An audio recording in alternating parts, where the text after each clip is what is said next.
자, 교재는 79페이지에 보면 배상 청구하고 이제 보증금 받고 할 때 단계가 6단계입니다. 6단계. 거기 보면 손해 발생했을 때 가로 2번에 보면 배상 청구하는데 동그라미 2번에 밑줄 그은 거 보면 개공이 1억 보증 설정했다고 해서 개공의 배상 책임이 1억으로 줄어드는 건 아닙니다. 그것이 핵심이고. 그 다음에 가로 3번에서는 보증금 달라고 지급 청구하러 갈 때는 빈손 가시면 안 되고 박스 안에 있는 것처럼 손해배상 합의서라든지 화해 조서라든지 확정된 법원 판결문 사본이라든지 밑에 있는 청구 일락 조서, 조정 조서, 땡땡 조서 이런 거 들고 가시면 돼요. 동그라미 3번에 보면 참고적으로 보험금 탈 수 있는 시효가 3년입니다. 저희가 학교 다닐 때는 2년이었거든요, 그게. 1년 늘어서 지금은 3년이더라고요. 3년. 요 시효 지나서 보험금 못하는 그 돈 엄청날 겁니다. 그 돈 중에 제 돈도 있어요. 그 못한 돈 중에. 옛날에 한번 뭔 일이 있었는데, 그때 자동차 사고인가 뭔 일이 있었는데, 한 몇 년 지나고 나서, 그 보험 들겠던 그 아주머니 분 계시잖아. 근데 그 얘기를 얘기했어. 그랬더니, 아니, 그거 청구할 수 있으면, 그 청구했으면 받았을 건데, 막 그러는 거야. 진짜니 가짜인지는 모르겠어, 이거. 그래서, 야, 이거 뭔 일이 있으면 하여간 좀 물어는 봐야 되겠다, 이런 생각을 했어요. 예. 자, 그래서 우리가 알지 못해가지고 못하는 보험금도 되게 많을 거예요. 시간 지나가서 못하는 보험금도 많고. 그것 때문에 이제 보험회사가 부자 되는 거예요. 자, 그 다음에 이제 핵심은 밑에 가시면 가로 4번에 저기 동그라미 1번이 핵심이죠. 보증기관은 설정 금액 한도 내에서 지급 책임이 있고 개공은요. 전 손해를 물어줄 책임이 있고 여기가 가장 핵심이죠. 요럴 때 나가서 동그라미 2번에 보면 분사무소 얘기가 나옵니다. 자, 중개법인이 예를 들어서 분사무소를 1개 갖고 있어요. 중개법인은 3억을 설정해 놨단 말입니다. 그래서 근데 이번에 분사무소에서 드디어 한 건을 한 거예요. 한 건. 계약 한 건 했는데 동시에 사고도 한 건이 발생한 거예요. 그래서 막 재판하고 뭐 그랬는데 물어주라고 3억을 물어주라고 판결이 난 거야. 그 책임자가 잘못한 거야. 그러면 보증기관에서 3억을 피해자가 다 받을 수 있냐? 아니면 분사무소 같은 경우는 그 분사무소 만들 적에 1억만 추가했잖아요. 그럼 1억까지만 받는 거냐? 요게 문제되죠. 자, 해석을 어떻게 하냐면 배상 책임을 지는 건 개공이야. 여기서 개공은 중개법인이에요. 그러면 중개법인은 지금 3억을 설정했어. 그러면 어떤 분사무소에서 사고가 났든 본점에서 사고 났든 중개법인 전체의 설정 금액 한도 내에서 돈 받는 거지. 그러니까 분사무소에서 난 사고지만 3억까지 다 받을 수 있다. 그죠? 그런 뜻이 됩니다. 동그라미 2번이고 한 번도 나온 적은 없지만 봐주시고 동그라미 3번 개공이 고의로 사고를 발생시켰을 때도 보증기관은 보증금을 지급할 의무가 있지요. 아니 고의로 사고 내도 보험금 나가죠. 네, 이런 거예요.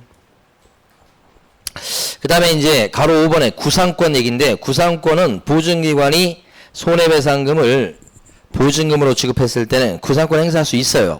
행사할 수 있는 게 원칙이에요. 자, 그런데 보증기관 중에 어디는 구상권 행사 못한다? 공탁기관. 거기 아직 시험 출제 안 된 겁니다. 공탁기관은 공탁금을 지급한 경우에 구상권 행사할 수 있다 그러면 X예요. 딱 대비하셔야 됩니다. 그거. 가로 6번에 재설정은 아까 했었죠? 사고 터진 경우는 며칠 내 재설정이다? 15일 내 재설정. 이렇게. 자, 그 다음에 이제 80페이지 가십니다. 80페이지. 반환치면 이행보장제도, 여기요. 예. 어제는 우리 둘째 놈이 저한테 이제 질문을 하나 하는 게, 자기 친구, 학원 친구가 있는데, 학원 친구가 말도 없이 자기가 소중하게 생각하는 샤프 펜슬을 가져가 가지고 나중에 돌릴 때 보니까 이걸 끝을 이렇게 좀 망쳤나 봐요. 예? 예. 근데 그거에 대해서 자기가 어떻게 해야 되냐고 그걸 물어보는 거예요.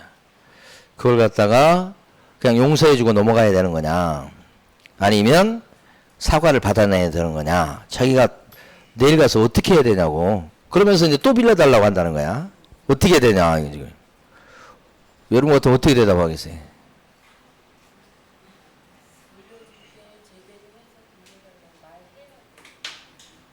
좋은 방법이네요. 그러니까 그 점에 대해서 일단 허락 없이 가져간 거에 대해서 분명히 지적을 해줘야 되고, 거기에 대해서 만약에 사과가 없다 그렇게 되면 친구를 사귀지 말라고 그랬어요. 최소한의 필요한 건 사과예요. 사과. 사람이 뭐 잘못할 수도 있고 실수할 수 있는데 그거에 대해서 인정을 안 하면 친구 될 거리가 안 되는 거죠. 제가 볼 때는 뭐 아무리 뭐 필요 없어. 그러니까 그것을 하는가를 봐라. 너가 일단 지적을 해라. 너 허락 없이 가져간 거, 그 다음에 망쳐서 돌려준 거, 거기에 대해서 지적을 하고 걔 태도를 봐라. 응? 그래서 걔가 사과도 안 한다. 그러면 그냥 친구 하지 마. 너한테 피해되는 친구야. 그건 사귈 필요도 없어. 응? 응. 근데 이제 만약에 사과를 하고 만약에 변상까지 한다고 그러면 너가 그건 뭐 그런 거 물어줘 이렇게 하고 변상까지 한다는 말만 하면 되는 거예요. 그 어떻게 변상해달라고 할 수 있겠어요. 그건데. 그래서 경위 같은 거 들어보고 그런 마음만 갖고 있으면 걔를 용서해 줘라. 근데 그런 마음이 없어. 사과할 마음도 없고 그러면 그 어떻게 해? 예. 걔가 그렇게 조그만 애가 그게 고민되나 보지. 그 말을 잘 못하겠대. 그 말을. 이 가장 핵심은 그런 점이 있을 때 상대방한테 지적해서 얘기해 주는 거예요. 그 상대방이 그걸 못 받아들이면 그뿐이에요. 그냥. 근데 그 상대방이 그걸 모를 수도 있잖아요. 그래서 지적을 해주고. 뭐가 안 좋은 거냐면 제 생각할 때는 그랬을 때 꽁해갖고 얘기를 안 해. 근데 옆에 오면 도망가. 또 괜히 보면서 아는 체도 안 해. 얼굴 째려봐. 이런 게 안 좋은 거죠. 그럼 뭐예요 그게. 상대방이 혹시 자기 자신이 오해할 수도 있잖아요. 저는 그래서 그렇게 대답을 해줬는데 잘 해줬는지 모르겠어. 네, 그래서 이 꼬맹이들도 그런 고민이 있구나. 어른들도 있을걸? 자, 근데 애니까 어떻게 할지 모르는 거예요. 소중하게 생각하는 샤프 펜슬. 엄마한테 선물 받은 거예요. 그러니까 더 마음이 아픈 거야, 막. 걔가. 자, 그러면 예치 제도를 보도록 하겠습니다. 이 제도가 금방 설명드릴 수 있어요. 근데 내용이 좀 복잡하니까 잘 보세요. 현실은 매도인하고 매수인이 계약 체결할 때 계약금 넣고 중도금 넣고 또 잔금까지 넣고 서류 받으면 서류 줄 거 아니야. 등기 서류. 그러면 등기 치고 소유권 취득하고. 요게 정상적인 거래. 중간에 부동산 사장님이 소개시키고 요건데 문제는 요 부동산 여기에 하자가 있는 거예요. 그래서 막 세금 때문에 압류 등기가 몇 개씩 있고 뭐 그다음에 뭐 가압류 등기도 있고 그다음에 무슨 뭐 가처분 등기도 있고 뭐 이딴 식으로 해가지고 이 물건에 권리상의 하자가 있는 거예요.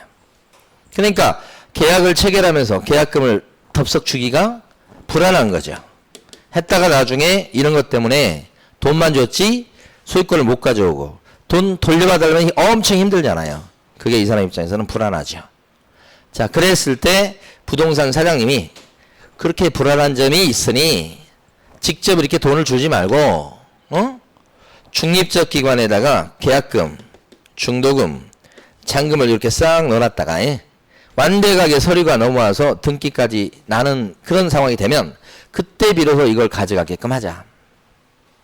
그렇게 이렇게 묻어놓는 제도예요. 묻어놨다가 혹시라도 이행이 안 되는 상황이 발생할 수도 있지 않느냐. 그러면 이 돈을 못 가져가게 하고 이렇게 찾아오자.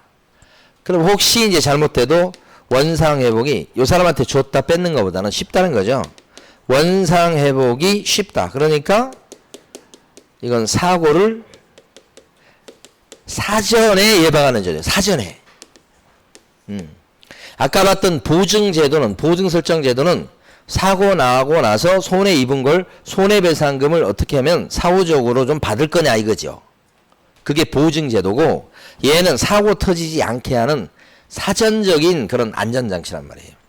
그게 핵심은 중립적기관에 묻어놓는 거다 이 말이지. 응? 끝이에요 취지가. 근데 언제까지 묻어놔야 될 것 같아? 완벽하게 등기가 넘어올 때까지 묻어놔야 되겠죠? 그걸 뭐라고 그러냐면 계약의 뭐라고 그래요? 이행이다. 민법 시간에 계약 체결과 계약의 이행이라는 말을 구별해서 쓰죠. 그래서 이행될 때까지는 묻어놓자. 그때 필요에 따라서는 계약금만 넣어놓을 수 있고 중도금까지 넣어놓을 수 있고 계약금, 중도금, 잔금 다 넣을 수 있고 필요에 따라 중도금만 넣을 수도 있고 그런 거예요. 응? 요게 사고를 막는 그런 제도다. 이게 바로 예치제도. 여기서 이제 중간에 돈을 관리해주는 사람이 누구냐면 예치명의자인데 이 사람이 주인공이죠. 그 예치명의자 총 7명밖에 없어요. 이 사람을 암기하셔야 되고 그 예치명의자가 요 금고에다 돈을 넣어놔요. 그 금고 역할을 하는 데가 뭐라고 그래요? 예치기관이다. 그런 얘기죠. 자, 그래서 네모 1번 예치권고제도 80페이지 보시면 개업 제류의 거 읽어볼게요. 개공은 거래 안전을 보장하기 위해서 필요하다고 인정하는 경우에 계약의 이행이 완료될 때까지 밑줄 그어져 있죠. 거기가 계약 체결이 완료될 때까지 그러시면 안 돼요. 이행이 완료될 때까지 거기를 물어보고요. 계약금, 중도금, 잔금을 묻어놓읍시다. 자, 누구 이름으로 묻어놓자고 하는 거냐면 개공이랑 또는 대통령령이 정하는 자 명의로 묻어놓읍시다. 여기가 예치명의자예요. 주인공이에요. 대통령령이 정하는 사람이 6명이 더 있어요. 조금 이따 봐요. 이런 예치명의자 이름으로다가 금고에 돈을 넣어놔야 돼요. 그 금고 역할을 하는 데가 셋째 줄에 있는 금융기관, 그 다음에 42조 규정에 의한 공제사업을 하는 자. 여기서 공제사업하는 자가 누구예요? 협회요. 그 다음에 자본시장과 금융투자에 관한 법률에 따른 신탁업자 등에 이렇게 돼 있죠. 신탁업자 등 여기도 이제 금고 역할을 하는 거예요. 등자가 있기 때문에 예치 업무를 봐주는 데는 싹 들어가요. 그래서 예치기관은 큰 의미는 없어요. 금고 역할이니까. 금고에다가 넣어놓읍시다. 예치명의자가 주인공인 거고. 자, 신탁업자 등에게 예치하게끔 거래 당사자한테 여기 또 중요합니다. 우리 개공이 뭐 해볼 수 있어요? 권고할 수 있다. 끝이 중요해요. 또 끝이. 그러니까 이 제도는 강제하는 제도가 아니에요. 권고하는 제도예요. 그러면 당사자 둘이 매도인과 매수인, 임대인과 임차인이 오케이 합의가 있을 때만 이용할 수 있다는 거죠. 이 권고 제도지. 더군다나 이건 권고해야 된다요, 할 수 있다요. 할 수 있다고 돼 있으니 권고 안 했다고 해서 법 위반이 되거나 처벌받거나 제재를 받거나 그런 거 없어요.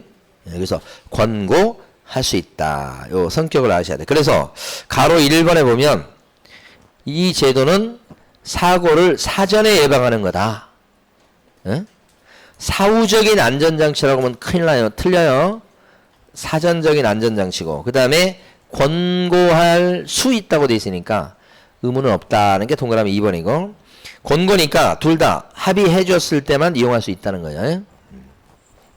그래서 가로 2번에 있는 예치명의자가 주인공이에요. 총 7명임. 자, 예치명의자를 암기를 해보면 칠판 보시면 예치명의자는 개공과 그 다음에 대통령령으로 정하는 사람인데 그게 6명이 더 있죠. 그래서 은, 공, 신, 보, 채, 전 은행, 그죠? 공제사업자, 그 다음에 뭐요? 신탁업자, 그 다음에 보험회사, 그 다음에 채신관서. 채신관서 우체국이에요. 그 다음에 전문회사는 에스코로 회사를 얘기합니다. 이행, 대행, 전문회사. 다시 은행, 공제사업자. 이 공제사업자가 누구예요? 협회. 그 다음에 신탁업자, 그 다음에 보험회사, 채신관서, 전문회사, 은공신, 보채전, 개공까지 치면 총 7명만 될 수 있어요. 그러니까 이 밖에는 안 돼요. 그래서 대표적으로 소공이 있죠. 소공. 예치명의자 될 수 없어요. 변호사는요. 안 됩니다. 변호사도. 이것도 안 되고. 매도인. 안 되고. 매도인도 안 되고요. 당사자는 공정성에 문제 있잖아요. 그 밖에 제3자요. 안 되는 겁니다. 여기 나와 있는 사람은 그대로 7명만 될 수 있으니까 여기가 가장 핵심이에요. 맨날 묻는 건 이거예요. 예치명의자. 자, 그 다음에 이제 오른쪽 가시면 여기서 추가적으로 볼게. 오른쪽 페이지 가면 요 중에서 사실 개공이 예치명의자로 활약할 것을 기대하면서 이 제도를 만들었어요. 그러면 개공이 예치명의자다 그러면 개공은 의무가 생기는 거야. 오른쪽 페이지 제일 위에 예치명의자인 개공은 어떤 의무가 생기느냐. 자, 동그라미 1번 개공 자기의 돈하고 분리시켜야 돼. 그 다음에 이 관리하는 돈은 자기 명의로 된 통장에 넣어놨지만 당사자 손님의 동의 없이는 못 꺼냈어. 요게 기본 자세야. 그러니까 별도의 계좌를 만들고 당사자가 뭐라고 하지 않나 그건 자기가 꺼냈으면 안 된다는 거예요. 관리하는 사람이 불가하니까. 이게 동그라미 1번이에요. 그 다음에 이제 필요한 약정을 해라 그러면 이제 대표적인 게 비용 같은 거 약정하는 거예요. 이때 들어간 비용은 누가 부담할 건지 이런 거. 그 다음에 이제 핵심은 사실 시험에는 얘가 제일 많이 나왔고 핵심은 4번이라고 봐요. 4번은 여러분 교재에서는 동그라미 3번이죠. 그래서 보증 설정하셔야 돼. 뭐에 대해서 보증 설정할까요? 뭘 대비해서? 요거 꺼내 쓰지 마라 그랬죠. 꺼내 쓸까봐 보증 설정하게 돼 있다는 거죠. 꺼내 쓸 거 대비해서. 꺼내 쓸 거 대비해서. 그래서 예치명의자는 보증 설정을 얼마만큼 해야 돼요? 예치해놓은 돈만큼이죠. 그게 핵심이에요. 얼마만큼 설정해야 될까? 그러면 예치 대상이 되는 계약금 등에 해당하는 금액만큼을 설정하는 거예요. 그게 핵심. 그래서 1억 원 이상 보증 설정해야 된다. 2억 원 이상 해야 된다. 이건 다 틀린 거예요. 이렇게 획일적으로 하지 않고 묻어놓은 돈만큼. 계약금 중도금 합쳐서 4억 8천만 원을 갖고 있다. 그러면 4억 8천만 원만큼 보증 설정해야 되는 것이죠. 그게 이제 그 첫 줄이죠.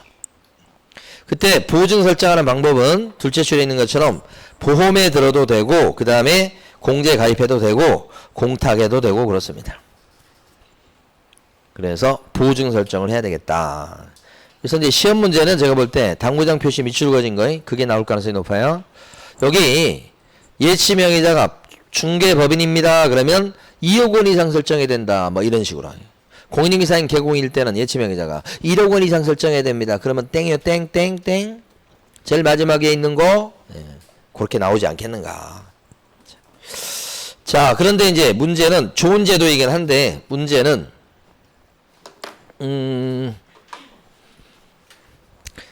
이게 성격이 합의가 있을 때만 이용하는 제도잖아요. 당사자가.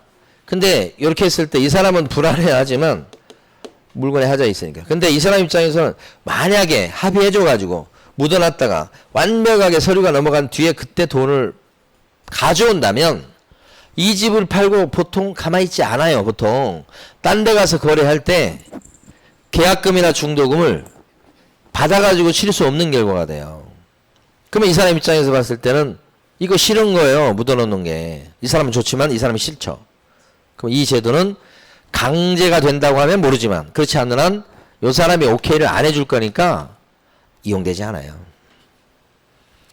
이 제도의 성격상. 그래서 이 사람도 오케이 할 수 있는 제도가 반드시 필요해요.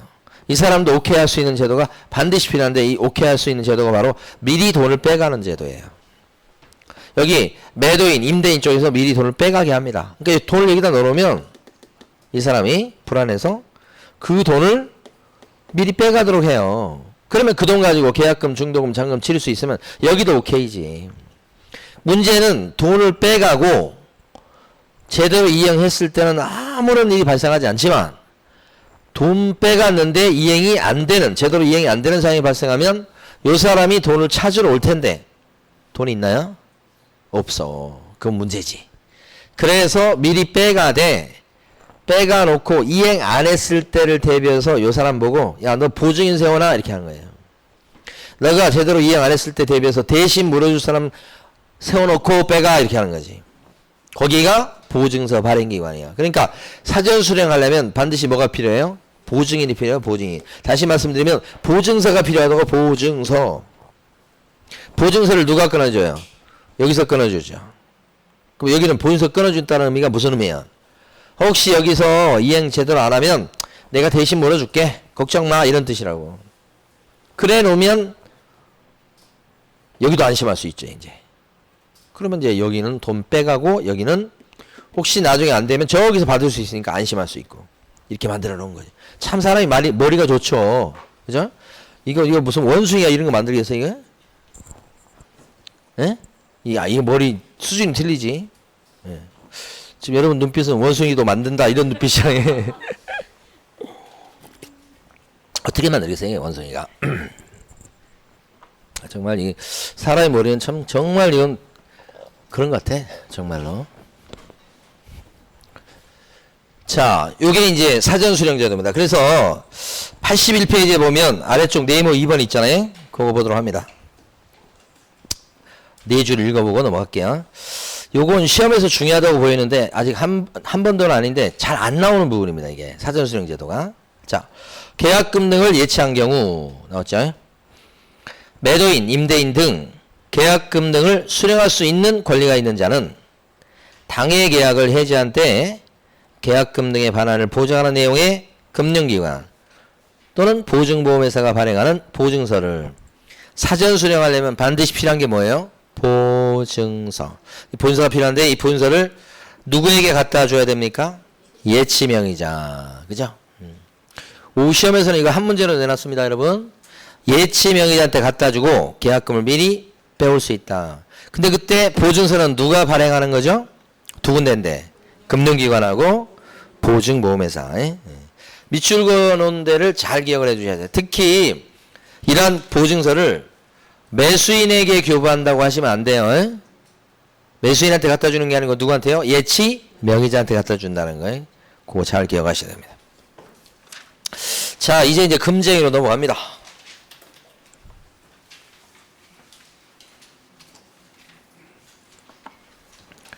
자, 금쟁이다 이렇게 했는데 82페이지에 있는 금쟁이요. 금쟁이가 총 14가지나 됩니다. 되게 많은 거예요. 예, 그 중에서 핵심적인 내용 위주로 해서 좀 정리하면 돼요. 뭐 일반적으로 많이 아시는 것은 좀 넘어가고. 자, 보면 시험에 안 나오는 것도 좀 넘어가고. 여기 보면 금쟁이가 14가지 되게 많아요. 근데 금쟁이 안에 교란행위가 들어가 있어요. 교란행위는 7가지요. 교란행위는 그러면 금지행위요, 아니에요? 금지행위이기도 해요. 그러니까 교란행위 자체 7가지는 금지행위이기도 해요. 그 교란행위를 뺀 나머지 금지행위가 7가지가 있는 거죠. 원래는 이것밖에 없었다가 여기 들어간 거예요. 총 합쳐서 몇 가지요? 14가지. 그럼 하나씩 해봐요. 네모 1번에 있는 거 거짓말 치는 거죠. 그래서 거기 지금 보시면 가로 3번에 동그라미 1번 볼게요. 그거 하나만 보고 넘어갑니다. 시험에 잘 안 나와요. 중개인 등이 서로 짜고 매도 의뢰 가액을 숨긴 채 매도 의뢰 가액이 한 2천만 원 정도 됐어요. 실제 그걸 숨긴 채 그거에 비해서 무척 높은 가액으로 의뢰인에게 부동산을 매도하고 이 무척 높은 가액은 4천에 팔아준 거예요. 그러니까 2천짜리 물건인데 4천에 팔아줬으니까 2배로 팔아준 거지. 그 차액을 우리 매도인하고 중개인이 서로 나눠 가진 케이스입니다. 취득한 행위는 불법 행위를 구성한다 이런 거죠. 이런 것들이 이제 이를테면 가격 조작이에요. 가격을 제대로 알려주지 않고 장난친 거요. 이런 것들이 판단을 그르치게 하는 행위 됐고요. 그 다음에 이제 뭐가 있냐면 초과보수입니다. 오른쪽 페이지 가시면 초과보수. 이 초과보수도 내용이 3개밖에 없어요, 여러분. 많은 것 같은데. 자, 제일 위에 제목 2줄 읽어볼게요. 사례, 증여, 그 밖에 어떠한 명목으로도 어떤 명목이 됐든지 간에 32조제 사망 규정에 의한 보수, 이게 중개보수죠. 또는 실비를 초과하여. 그러니까 이제 보수나 실비는 법정 한도가 있죠. 그걸 초과해 갖고 금품을 받는 행위가 금쟁이다. 시험에서 뭐 잘 나오죠. 금쟁이 그러면 이게 대표적이죠. 그러면 핵심적인 단어는 지금 칠판에 있는 대로 초과해서 받는 거예요. 이 두 단어가 중요해요. 받아야 됩니다. 그런데 많이 받아야 되는 거예요. 그러니까 안 받거나 아니면 조금 받거나 그러면 괜찮아요. 뭐가 걸리는 거예요? 많이 받았을 때 걸리는 거지. 뭘? 보수하고 실비를. 중개 보수하고 실비는 뭐가 정해져 있나요? 법정 한도. 요게 뭐 시도 조례라든지 국토교통부령에 법정 한도가 정해져 있죠.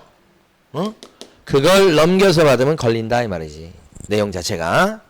그러면 첫 번째 포인트가 중개활동에 대한 보수에 대해서는 한도가 있어서 그걸 많이 받으면 걸리지만 중개활동 아닌 것들이 있거든요.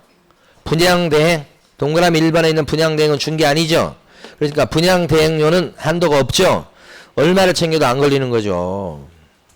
자, 동그라미 2번. 영업권 알선행위는 중개입니까? 아닙니까? 아니죠. 영업권은 중개대상 물건이 아니니까. 영업권 알선행위를 하고 받게 되는 권리금의 10%를 챙겼다 그러면 초과 보수가 돼서 금쟁인가요? 괜찮아요. 그죠? 요게 동그라미 1번. 요게 동그라미 2번이죠. 거기. 응? 지금 동그라미 1번과 2번 설명드린 거예요. 그래서 1번이 지금까지 기출문제에 많이 나왔고 2번도 이제 앞으로 슬슬 나올 내용들입니다. 예? 예. 그래서 동그라미 2번까지 보시고 그 다음에 자, 두 번째는 법정 한도를 초과해서 많이 받으면 괜찮아요. 많이 받으면 참 걸려요. 그런데 초과냐 아니냐를 따질 적에는 중개보수 명목으로 받은 거 플러스 다른 명목으로 챙긴 걸 합쳐야 된단 말입니다. 사례, 증여, 기타 어떤 명목으로든지 이렇게 돼 있잖아요. 합친다가 두 번째 포인트야. 합친다. 그래서 중개보수가 100만 원인데 한도가 100만 원이고 거기에다가 300만 원을 수고비로 받았다. 이렇게 되면 초과보수가 돼서 금쟁이가 되겠죠. 이것 때문에 한도가 이거 100만 원이라고 가정을 하면 법정 한도가 100만 원인데 이건 안 받았습니다만은 사례비로 300을 받은 거예요. 한도가 100만 원인데 이것도 초과보수 금쟁이 합치니까요. 법정 한도가 100만 원인데 100만 원 받고 그림을 한 장 받았어. 이것도 초과보수. 이렇게. 그래서 여러분 교재에서는 그게 어디 나오냐면 가로 2번에 동그라미 2번 나와요. 개업 공인중개사 등이 부동산 거래를 중개한 후 사례비나 수고비 등의 명목으로 금품을 받은 경우 금품의 가액이 소정의 수수료를 초과한 때는 위 규정을 위반한 행위에 해당이 된다 이 말이지. 그거 보시면 돼요. 자, 다음 페이지 가시면 초과해서 받아야 금쟁이죠. 다음 페이지 가면 받았을 때 이제 걸리는 거야. 받았을 때. 그러니까 법정 한도가 100만 원인데 지금 칠판에 있는 대로 지금 다음 페이지 넘어왔죠. 300만 원 달라고 조르고 있어요. 300만 원을 요구하고 있다. 조르고 있다. 이렇게 되면 아직은 금쟁이가 아니다. 받아야 금쟁이니까 달라고 조르고 있고 또 약속까지만 끝냈어. 아직 입금 안 됐다 그러면 금쟁이 아니고. 그랬는데 법정 한도가 100만 원인데 드디어 300만 원 입금됐다는 문자가 떴어요. 그러면 어떻게 돼요? 드디어 금쟁이. 받고 나서 이제 막 상대방이 와서 막 따지고 막 구청에 이른다고 하니까 법정 한도 100만 원만 남기고 200만 원 급히 돌려준 거야. 그랬을 때 금쟁이 저지른 거예요? 그래도 금쟁이 저지른 거다. 이렇게. 300만 원 받았는데 한도가 100만 원인데 근데 당좌 수표 받은 거야. 그래서 은행 가서 돈 달라고 했더니 잔고가 없다고 해서 부도 처리해서 지급 거절이 된 거야. 못 받았어 한 푼도. 그래도 금쟁입니까? 네, 그렇지. 이렇게. 그래서 그게 여러분 84페이지 가로 3번에 나와 있어요. 동그라미 1번도 판례입니다. 한도를 초과해서 요구, 약속한 그 자체만 갖고는 금쟁이가 아닌 거예요. 따라서 순가 중개계약이 뭔지 아시죠? 이거 내 집인데 이거 2억만 받아주고 나머지는 알아서 챙겨가. 복비는 뭐 별도로 안 주니까 너 알아서 많이 챙겨가. 그게 얼마 됐든 간에 너 다 먹어. 이렇게 되는 거예요. 이러한 순가 중개계약은 그 자체로는 현실적으로 챙기지 않았다면 초과보수가 되지 않아요. 그러니까 순가 중개계약은 많이 챙겨도 좋다고 약속한 거에 불과해요. 그러니까 그 자체는 금쟁이 아니죠. 그런데 순가 중개계약을 체결한 뒤에 드디어 현실적으로 법정 한도를 초과해서 받은 순간에 뭐가 돼요? 금쟁이가 된다. 이 얘기가 동그라미 2번이죠. 그러니까 동그라미 1번과 2번이 같이 연결되는 거예요. 그 다음에 3번은 당좌수표 케이스죠. 너무 유명해서 넘어가도록 하겠습니다. 자, 그 다음에 이제 중개대상물에 대한 매매를 업으로 한다. 이게 은근히 최근에 시험에 잘 나와요. 중개대상 물건을 사타 팔다, 사타 팔고 이렇게 직업적으로 하면 금쟁이에요. 그러니까 예를 들어서 건물 있죠, 건물. 건물인데 임대 사업을 하셔. 금쟁이가 아니야. 아니지. 예. 하지 말라고 하는 것은 임대업이 아니고 뭐예요? 콕 집어서 매매업이라고 돼 있어요. 그러니까 이거 중개 대상 물건에 들어가는데 요 임대업은 뭐예요? 요 하지 말라는 짓이 아니죠. 금쟁이가 아니에요. 자꾸 오해하시더라고. 중개 대상 물건에 들어가고 매매업에 들어가면 동글뱅이가 되고 동글뱅이가 되면 동글뱅이가 되는 거예요. 공식상.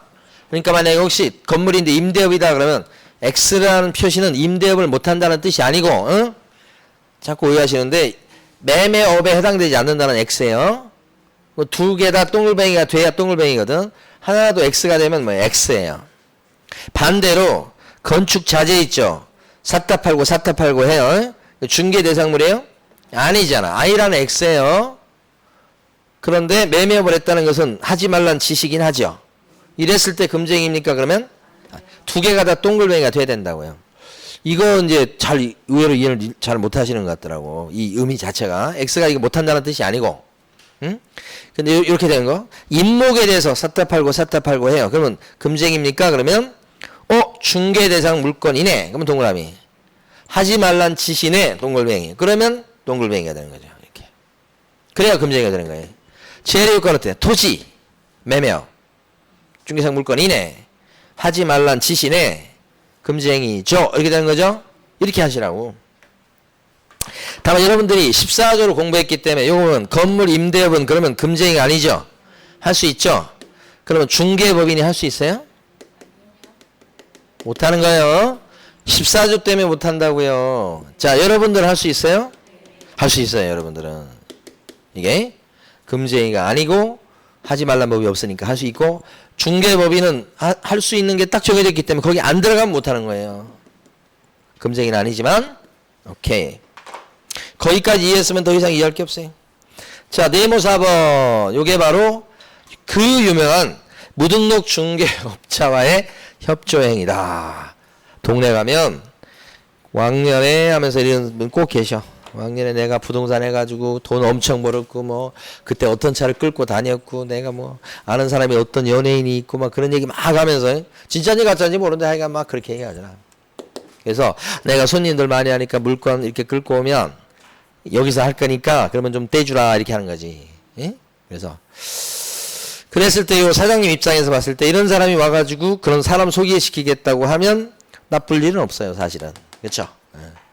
그런데 이렇게 무등록 중개업자, 프리랜서로 활동하는 사람으로부터 의뢰를 받거나 명함을 파줘서 딴 데 가서 사람이나 물건을 물고 오게끔 이렇게 시키면 이 사람이 이제 브로커예요, 일종의. 그런 사람이랑 무등록 중개업자랑 이렇게 협력하면 안 되겠습니다. 그런 얘기죠. 협조행위 안 돼요. 이런 얘기 하는 거지. 근데 시험에서 이제 네모 4번 두 줄 한번 읽어보고 갈게요. 중개사무소 개설 등록을 하지 않고 중개업을 영위하는 자인 사실을 알면서, 즉 무등록 중개업자인 사실을 알면서 그를 통해서 어떻게 했어요? 의뢰를 받거나 사람이나 물건을 소개받는 거예요. 아니면 자기 명의를 이용케 하는 행위. 뭐예요? 명함 파주는 거, 명함 파줘. 이게 무등록 중개업자와의 협조행위다 이런 거고요. 그 다음에 이제 오른쪽에 가면 네모 5번에 직접거래. 이게 이제 또 중요하죠. 직접거래가 이제 그러니까 현실적으로 보면 초과보수하고 직접거래 요 두 가지가 시장에서는 화두예요. 화두. 다른 거보다는. 다른 거면 크게 문제 안 되고 솔직히. 그럼 직접거래가 뭐냐 그러면 직접거래 보세요. 직접거래는 의뢰인과 계약을 하는 거예요. 누가? 개공, 소공, 보조원 이런 사람들. 그러니까 여기는 중개보조원이라는 그 가게에 일하는 사람들은 누가 됐든 간에 법인 임원도 마찬가지야. 의뢰인과 계약을 하면 요 계약이 다 직접거래가 돼서 여기가 처벌받는 거예요. 여기가. 3년 이하의 징역이나 3천만 원 이하의 벌금으로 이렇게 일하시는 분, 종사하시는 분이 처벌받고 여기는 처벌 안 받아요. 집을 팔려고 왔더니만 요 사람이 산댄다. 팔았어요. 이 사람은 처벌이 안 되는데 여기가 처벌받는 거예요. 그래서 이런 직접 거래를 갖다가 괜찮은 물건이 있을 때는 하고 싶은데 돈이 있을 때도 이게 참 현실적으로 이제 걸리는 게 있어서 굉장히 조심해야 하고 그렇게 하시더라고요. 중개법인의 경우도 많이 문제돼요. 사실은. 중개법인 대표자가 나중에 이제 문제될 수도 있어요. 이게. 그래서 이건 직접거래는 처벌받습니다. 여기가. 그래서 동그라미 1번 보면 직접거래란 중개인이 의뢰인으로부터 의뢰받은 매매, 교환, 임대차 등과 같은 권리의 득실 변경에 관한 행위에 직접 상대방이 되는 것을 의미한다 그랬죠.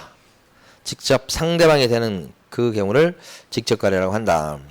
그래서 이제 직접거래 상대방 중에 보면 잡아보시면 이거죠. 요 사람이 내놨을 때 요리 계약을 하면 이것도 직접거래 처벌받아요. 그런데 이렇게 직접거래 됐을 때 이 계약 자체가 이 매매 계약이 무효로 됩니까? 매매 계약은 어떻게 돼요? 영향을 안 받아요. 그러니까 중개사법에 걸려들어서 이렇게 처벌받습니다만은 소유권 취득에는 문제가 없게 되는 거예요. 이건 사법이고 이건 공법적 영역이에요. 참 기가 막히죠? 하지 말라고 그러는데 했어.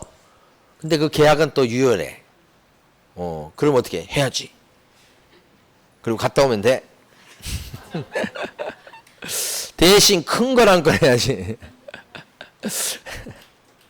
자, 그래서 이게 유효 이렇게. 그래서 옆에 보면 가로 1번 밑에 보면 단속 규정이라고 써져 있는 거 보이시죠? 그러니까 처벌 받는 건 받는 건데 사법상 효력은 안 건드리죠. 그걸 뭐라고 그래요? 단속 규정이다. 이게 출제가 됐던 거예요. 그 다음에 직접거래 상대방은 의뢰인이 의뢰한 물건을 의뢰인과 이렇게 계약해도 직접거래지만 의뢰인이 의뢰해놓고 막상 계약서 쓰는 날은 이 사람이 못 와. 대신 보내서 을을 대리인이야 또는 수임인 이렇게 얘기합니다. 이 사람이랑 계약을 하는 거야. 대신 온 사람이랑. 그러면 계약은 이렇게 해도 그에 따른 법적 효과는 요리 효과가 귀속이 되니까 그 사람이랑 앉아서 계약서 쓴 거하고 똑같아. 그래서 직접거래 상대방은 대리인과 수임인도 포함된다가 맨날 시험에 나오는 거예요. 동그라미 2번 밑줄 그어놓은 거 있죠. 직접거래의 상대방은 중개대상물의 소유자뿐만 아니라 그로부터 대리권을 소유받은 대리인이나 거래에 관한 사무처리를 위탁받은 수임인 등도 포함된다. 이 직접거래. 근데 직접거래는 뭐 사장님이 잡아도 직접거래, 소공이 잡아도 직접거래, 보조원이 잡아도 직접거래, 가게 일하는 사람, 대리인을 하고도 직접거래. 이쪽도 마찬가지입니다. 전세방 구해주세요. 오피스텔 지금 새 얻으려고 그래요. 이렇게 했더니 그 사람에 대해서 뭐라고 그래? 여기 있는 개공이나 소공이 뭐라고 그래? 내 오피스텔 보여주고서 그 오피스텔 그 물건, 자기 물건이죠. 자기 물건 보여줘가지고 계약을 해. 월세나 전세 계약을. 그럼 그것도 뭐예요? 자기 오피스텔을. 요것도 직접거래지. 요것도 직접거래. 요 사람이 손님일 때. 자, 그런데 이제 직접거래와 관련해서 좀 최근에 문제된 게 동그라미 4번인데요. 시험에 나오기는 좀 어렵다고 봐요. 이 4번에 보면 직접거래 케이스인데요. 참 이게 좀 예외적인 판례가 아닌가 싶어요. 원래는 아내하고 남편은 재산관계가 별개죠. 그래서 아내가 소개시키고 남편이 계약하면 전세계약을 하면 직접거래 안 돼야 되는 거예요. 그건 기본 전제예요. 안 돼야 되는데 요 케이스는 좀 독특하게 아내가 부동산 사장님인데 이렇게 의뢰가 들어왔어요. 근데 일단 싸게 들어왔어요. 싸게 나온 거예요. 그래서 남편하고 계약을 하게 만들었어요. 그래서 요 집에 남편만 사는 것도 아니고 아내니까 같이 살겠죠 당연히. 이 사람이 싼 물건을 남편이 사게 하고 나중에 요 집에 아내도 들어가 살아. 자기도 남편이랑 자기도 들어가 살고 이렇게 그런 케이스가 돼버린 거예요. 그러니까 그랬을 때는 남편이 계약하게 만들었다고 하지만 요걸 요렇게 같은 그걸로 봐가지고 이것도 직접 거래가 된다고 보는 케이스예요 이게. 그러니까 이런 케이스는 이제 좀 예외적인 케이스라고 저는 해석을 해요. 그러니까 원래는 직접 거래가 안 돼야 되는데 이런 경우는 직접 거래다. 싸게 나온 거고요. 그 다음에 요 사람한테 얘기할 때 우리 남편이라는 얘기도 숨겼고요. 그 다음에 자기도 들어가 살고요. 뭐 이렇게 이런 형편이 되니까 야, 이 정도면 뭐 직접 거래 봐야 되겠다. 판사가 상식적으로 그렇게 해석하는 겁니다. 자, 그 다음에 이제 직접 거래 안 되는 케이스가 나오는데 요거죠, 요거. 안 되는 케이스는 병 개공 입장에서 매매 계약을 체결했습니다만 이게 직접 거래 안 되는 케이스야 이게. 왜 그러냐? 요 사람이 이렇게 의뢰한 게 아니고 요 사람이 요리 딴 부동산에 내놨는데 딴 부동산 사장님이 소개시킨 거죠. 요렇게. 그랬을 때 중간에 다른 부동산이 껴있다 그러면 직접 거래에 해당되지 않는다. 요거 시험 잘 나오죠. 가로 2번에 동그라미 1번이죠. 1번. 열심히 읽어주셔야 돼. 개업공인중개사가 매도인으로부터 매도 중개 의뢰를 받은 다른 개공의 중개로 부동산을 매수하여까지 끊어서 읽으셔야 되고요. 벌써 사들이면서 직접 거래 한 건 한 거예요. 그 다음에 매수 중개 의뢰를 받은 또 다른 개공의 중개로 이번엔 팔아먹었어요. 또 팔아먹었죠. 그때 다른 부동산이 중간에 껴있죠. 그러면 어떻게 해요? 직접 거래에 해당되지 않는다 하는 거지. 그럼 이러면 어떨까요? 이 사람이 이렇게 의뢰를 했는데 이 사람이 자기가 사면 직접 거래잖아요. 근데 자기가 이 사람을 소개시켜서 병하고 우리 둘이 같이 사요. 2억에 나온 물건인데 싸게 나왔기 때문에 한 1억 정도 싸게 나왔기 때문에 이 사람이 1억 투자하고 1억 투자해서 산 거예요. 그럼 이 사람은 직접 거래도 아니다. 직접 거래고 이 사람은 직접 거래도 아니다. 자신의 손님이 아니잖아요. 여기는 직접 거래가 아니다. 이런 케이스도 나온 적이 있었어요. 둘이 공동으로 매입한 경우. 글 써놓은 게 동그라미 2번이에요. 동그라미 2번은 참고로 한번 읽어보세요. 나중에. 자, 그 다음에 가로 3번에 가면 쌍방대리라고 나오죠. 양쪽한테 대리권을 받은 것을 쌍방대리라고 해요. 그러니까 이 대리에 대해서 민포시에 막 배우시죠. 갑이 말이에요. 을 부동산 사장님한테 전세 놔주세요 하면서 내 대신 계약까지 해주세요. 나 미국 갔다 올게요. 이렇게 하는 거죠. 부탁을 몇 개예요? 2개 하는 거예요. 이렇게. 하나, 둘. 전세 놔주세요. 내 대신 해주세요. 이렇게. 근데 병이라는 사람은 전세 얻어주세요. 내 대신 나도 바빠요. 계약도 해주세요. 이렇게. 여기도 부탁을 2개 하면 을은 어떻게? 기쁜 일이죠. 이게 무슨 말이야 이게. 안 온다는 얘기잖아. 예? 뭐 혼자서 다 할 수 있잖아.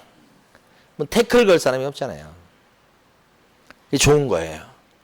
근데 이 사람은 좋겠지만 하다 보면 계약의 세부적 내용을 결정할 때 얘기한 것은 반영시키겠지만 얘기하지 않는 것 중에 또 예민한 문제가 있을 수 있어요. 그런 것들은 이 사람 또는 이 사람한테 불리하게 결정될 수도 있잖아요. 그렇잖아요. 그래서 양쪽한테 대리권을 받아서 혼자서 계약을 체결하는 이것은 법에서 못하게 하는 거예요. 이걸 뭐라고 불러요? 쌍방대리. 손님한테 피해갈 수 있어서 그래요. 쌍방대리죠. 그런데 여기서 시험은 이게 많이 나오는 게 아니고 이게 많이 나오죠. 이게 지금부터 본 게. 갑은 전세 놔주세요. 나 미국 갔다 올 거니까 계약도 대신 해주세요. 못 온다는 거지. 그런데 병은 전세방 구해주세요. 물건 보여준다니까 막 올라와서 물건 구경요. 마음에 들었을 그때 계약을 하려면 병이 갑하고 해야 되지만 갑이 못 오고 대리권을 줘놨죠. 그러면 을이 갑을 대신해서 둘이 앉아서 전세 계약을 한다고. 이렇게. 그럼 을은 뭐예요? 갑을 대신해서 계약을 하는 거지. 이걸 뭐라고 불러요? 일방대리다. 한쪽만 대신하면 견제할 사람이 있잖아요. 이 사람? 이 사람이 견제하면 되니까. 이건 현실적으로 필요한 거죠. 둘 다 와야 된다는 건 현실성이 좀 떨어질 수 있어요. 그러니까 대리계약 참 많거든요. 그래서 이거는 일방대리는 법적으로 허용된다. 이거죠. 그래서 제일 밑에 보시면 동그라미 3번이 있죠. 밑줄 그은 거.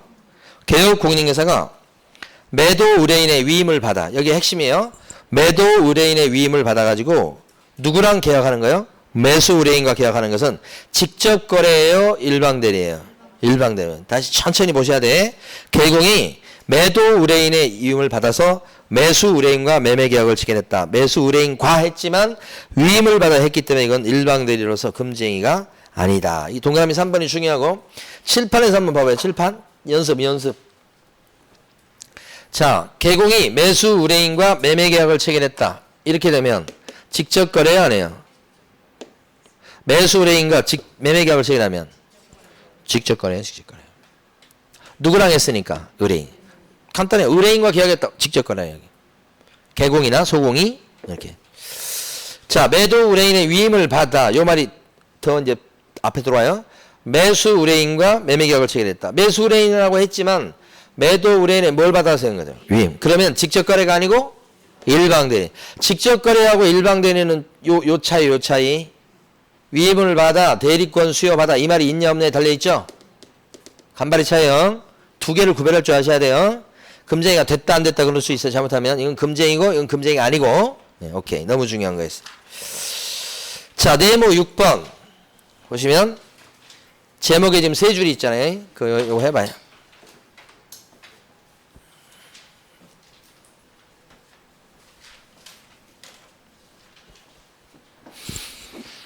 네모 6번 보면 탈세 등 관계법령을 위반할 목적으로 끊어서 읽으시고 거기까지. 소유권 보존 등기 또는 이전 등기 하지 아니한 부동산이나 해서 끊으시고 관계법령의 규정에 의해서 전매 등 권리 변동이 제한된 부동산에 또 끊으시고 그러니까 부동산이 두 개 나온 거잖아요 지금. 두 가지 부동산에 매매를 중개하는 등 투기를 조장하는 행위다. 한마디로 얘기하면 투기 조장 행위예요. 투기 조장 행위라고 얘기하고 있지만 첫 줄에 보시면 탈세 등 관계법령을 위반할 목적으로 이렇게 돼 있으니까 가장 대표적으로는 탈세하게끔 도와준 거예요. 대표적인 사례가 탈세하게끔 조장했다는 뜻이에요. 근데 그 예를 두 개 들어온 거죠. 하나는 보존 등기나 이전 등기, 한마디로 등기 안 난 부동산을 중개해 준 거예요. 등기되지 아니한 부동산의 매매를 중개해 준 거예요. 또 하나는 관계법령의 규정에 따라서 전매 등 권리 변동이 제한된 부동산, 전매가 제한된 부동산을 중개해 준 거야. 이것도 걸리는 거야. 전매 못하게 돼 있죠. 근데 전매를 중개한 거야. 부동산 사장님들이 하는 대표적인 것 중에 뭐가 있냐면 그 아파트 분양권도 중개사물이죠.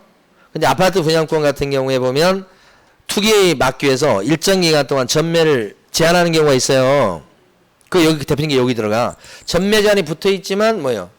암암리에 해서 그냥 중개업소에서 계약하죠. 그래도 등기는 나중에 치더라도 계약하잖아 이렇게. 그게 여기 들어가요. 그게 투기 주장행위지. 예. 그러니까 뭐 지금 뭐 아파트 분양권 그런 거 좀 살라고 하는데 지금 전매 제한이 붙어가지고 지금은 거래 못합니다 하면서 돌려보내는 게 아니고 앉아보세요 해가지고 얘기하잖아. 그 방법은 있습니다 해가지고. 그게 이거란 말이에요. 이게 두 번째 거. 첫 번째가 이겁니다. 칠판에 있는 거.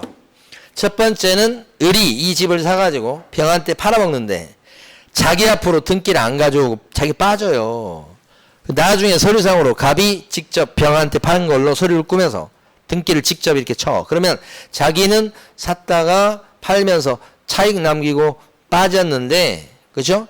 자기 앞으로 등기를 안 가져와서 취득세도 안 내고 양도소득세에 대한 그런 세금도 안 내면서 돈 버는 거지. 그러면 이제 이렇게 거래가 되는 거지. 이걸 뭐라고 불러요? 이걸 요 빠지는 거래를 중간생량 등기고 거래 측면에서는 미등기 전매라고 하지. 그러니까 미등기 전매하게끔 소개시킨 거예요. 걸려. 이걸 뭐라고 얘기해요? 투기 조장행위죠. 그래서 대표적인 투기 조장행위는 등기 안 난 부동산을 중개해 준 거예요. 이게 등기 안 난 부동산이죠? 매매하게끔 중개해 준 거지. 예. 그게 투기 조장행위다. 탈세 조장행위다. 그래서 동그라미 2번에 밑줄 그어놓은 거 그거 보시면 돼. 개공이 부동산의 전매 차익을 노린 의뢰인의 미등기 전매를 중개한 경우에 비록 전매 차익이 생기지 않았다고 할지라도 투기 조장행위에 해당된다. 여기서는 문제가 된 게 을이 샀다 그 다음에 팔아먹어서 보통 차익을 남기는 게 맞는데 그게 지금 때가 안 맞았는지 샀던 가격보다 싸게 팔아서 손해봤어요. 마이너스. 그렇지만 을 앞으로 등기를 안 했기 때문에 취득세를 갖다가 안 낸 것은 맞죠. 탈세한 건 맞죠. 그래서 전매 차익이 생기지 않고 손해봤다고 할지라도 여기는 투기 조장행위에 해당한다. 맨날 요것만 물어봐요. 다른 거 안 물어보고. 예. 동그라미 2번이에요. 자, 그 다음에 네모 7번 보시면요. 금지증서. 금지증서 그럼 뭐가 떠올라요? 뭐가 금지된 증서예요? 여기까지 해보십니다. 양도 뭐예요? 금지증서. 양도 금지 증서. 양도 못하게 돼 있는 증서, 팔지 못하게 돼 있는 증서에 어떤 게 있을까요? 청약 통장, 부금 통장 이런 거에 양도 금지 증서. 그 다음에 또 뭐가 있어요? 철거민 딱지. 아까로 치면 아까 대토권 같은 것도 이 딱지에 들어가는 거예요. 자, 이런 청약 통장이나 철거민 딱지 같은 것은 주택관계법령에 따라서 양도 금지예요. 못 팔게 돼 있어. 못 팔게 돼 있는 거니까 이걸 중개하면 되겠어요, 안 되겠어요? 안 되고. 샀다 팔고 반복적으로 하는 것도 더 안 되겠죠? 한 번 사고 파는 것도 금지인데. 그래서 요게 금지된 행위다 이 말이지. 네모 7번이야. 그래서 거기 가로 1번에 보면 철거민 입주권 증명서, 주택청약 청축 증서, 주택청약 부금 증서, 주택상환사채, 건물 철거 예정 증명서 이거 딱지잖아요. 무효 건물 확인서 딱지, 이주 대책 대상자 확인서 다 딱지 이런 거죠. 그런데 이런 딱지에 아파트 분양권 들어갑니까? 원칙적으로 아파트 분양권은 들어가지 않는다. 장래 건물로 본다. 그렇죠? 그래서 이런 금지 증서에 들어가지 않아요. 상가 분양 계약서는 상가 분양할 때 써먹으려고 인쇄해 놓은 양식에 불과합니다. 금지 증서에 들어가지 않아. 이것도 두 번 나온 거예요. 밑에 것도. 아파트 분양권이 대표적으로 금지 증서 아닌 겁니다. 그러면 여기서 이제 여러분이 이해할 수 있을 때가 됐으니 자 질문 드려봐요. 아파트 분양권은 금지 증서에 들어가지 않죠? 아니니까 아파트 분양권은 중개해줘도 괜찮죠? 원칙적으로 전매 제한이 붙어있는 건 안 되는 거예요. 아파트 분양권은 중개해주는 거 뭐요? 돼요? 금지 증서 아니니까 아파트 분양권은 매매업은 돼요? 안 되는 거예요. 왜 안 되는 거예요? 중개 대상물에 대한 매매업에 걸려서 안 되는 거예요. 여기는 안 걸리는 거예요. 아파트 분양권이 여기 안 들어가고 금지 증서에 안 들어가기 때문에 원래는 중개도 되고 매매업도 돼야 돼. 근데 매매업은 여기서는 허용되지만 금지 중에서 아까 중개 대상물에 대한 매매업 있었죠. 중개 대상물에 아파트 분양권 들어가죠. 그러니까 아파트 분양권에 대한 매매업은 결과론적으로 최종 결론은 뭐예요? 금지인 거예요. 못하는 거예요. 중개만 할 수 있는 거지. 그렇죠? 진짜 지금 갈 때까지 간 거예요. 지금 이제 더 이상 없어 이제. 아시겠죠? 자, 쉬었다가 나머지 하겠습니다.